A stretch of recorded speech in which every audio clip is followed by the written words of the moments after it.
부자와 가난한 사람은 생각과 행동의 차이가 분명히 존재합니다. 같은 문제를 바라볼 때 다르게 본다는 말이죠. 여기에서 말하는 부자와 가난한 사람이라는 정의는 돈이 많고 적음으로 판단하기는 어렵습니다. 돈이라는 것은 1억이어도 누군가에게는 클 수도 다른 누군가에게는 작을 수도 있는 상대적인 가치이기 때문입니다. 그러기에 부자라는 개념은 돈의 많고 적음이 아닌 삶의 질이 높고 낮음으로 판단해야 합니다. 다음은 부자와 가난한 사람과의 차이를 구분지은 내용입니다. 사실 내가 부자가 아니어서 위의 내용이 맞는지 검증할 수는 없지만 그러함에도 격하게 공감이 가는 네 가지를 말해보려 합니다. 첫 번째, 충분한 책임을 진다입니다. 사람은 실수하는 존재입니다. 그 실수를 어떻게 처리하느냐가 중요합니다. 부자는 실수에 대해 책임감 있는 모습을 보입니다. 사과가 필요하다면 충분히 사과하고 금전적인 책임을 져야 한다면 충분히 보상해줍니다. 물론 돈이 많으니까 보상해준다라고 생각할 수 있지만 이런 사람은 돈이 없다 해도 보상해줄 수 있는 다른 방법을 찾았을 것입니다. 그럼 가난한 사람은 어떨까요? 가난한 사람은 문제를 회피하려 합니다. 나의 잘못이 아닌 상대의 잘못이라고 책임을 전가시키려 합니다. 남 탓하기 여의치 않다면 상황을 탓합니다. 나는 문제가 없었는데 환경이 이렇게 만들었다 라는 식의 환경 탓을 합니다. 두 번째, 기회를 본다입니다. 부자들은 가난한 사람과 달리 문제에 집중하지 않고 기회에 집중합니다. 모든 사건은 문제와 기회가 동시에 존재합니다. 어느 면을 보느냐에 따라 문제가 될 수도 기회가 될 수도 있는 것입니다. 요즘 이슈가 되는 최저임금 인상에 대해 말해보면 식당을 운영하는 사람 입장에서 최저임금이 오르면 알바생들에게 급여를 더 줘야 하기 때문에 부담이 됩니다. 물론 정부에서 지원금을 받긴 하지만 영구적이지 않기 때문에 문제는 내포되어 있습니다. 그럼 이 문제에서 어떤 기회가 숨어 있을까요? 개인적으로 볼 때 기회는 판매 금액 인상이라고 생각합니다. 식당을 운영할 때 판매 비용을 올리기가 어렵습니다. 그런데 화폐 가치는 시간이 갈수록 떨어집니다. 5년 전 5,000원의 가치와 지금 5,000원의 가치가 다른 것이 이를 증명합니다. 식당은 처음이나 지금이나 가격 변동이 거의 없습니다.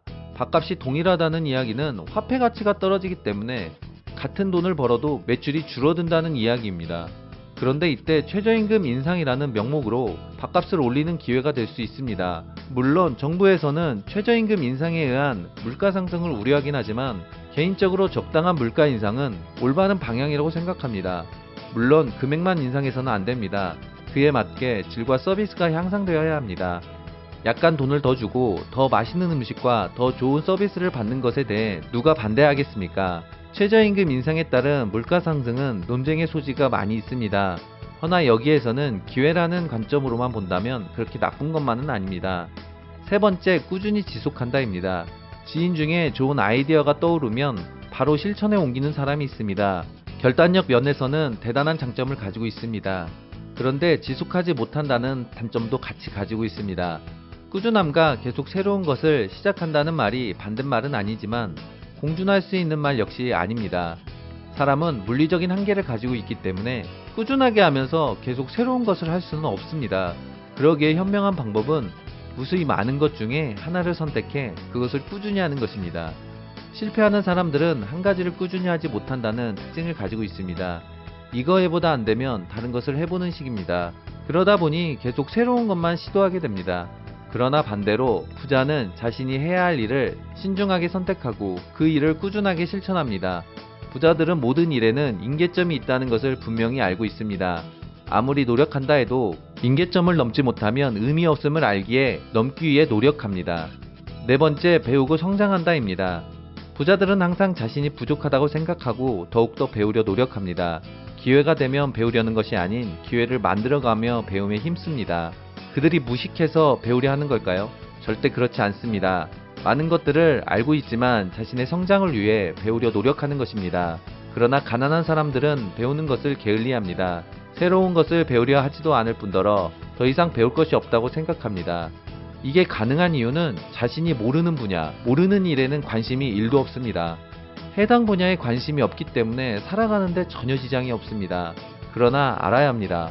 배움이 없는 것은 현상 유지가 아닌 퇴보라는 사실을요. 부자와 가난한 사람들은 분명한 차이가 있습니다. 그런데 가난한 사람의 특성을 가지고 있으면서 부자인 사람들도 있습니다. 이런 사람들은 특별한 아이템을 가지고 있습니다. 그 아이템은 태어날 때 주어지는데 그건 우리가 잘 알고 있는 금수저입니다. 부와 가난은 태어날 때부터 정해져 있다고 생각하는 사람들이 대다수입니다. 저 역시 상당 부분 공감하고 인정합니다. 그러나 부자처럼 생각하고 행동한다면 금수저는 못 되더라도 흙수저들 중에서 좀 더 나은 삶을 살 수 있지 않을까요? 지금까지 신서방이었습니다. 여러분의 구독은 저에게 큰 힘이 됩니다. 감사합니다.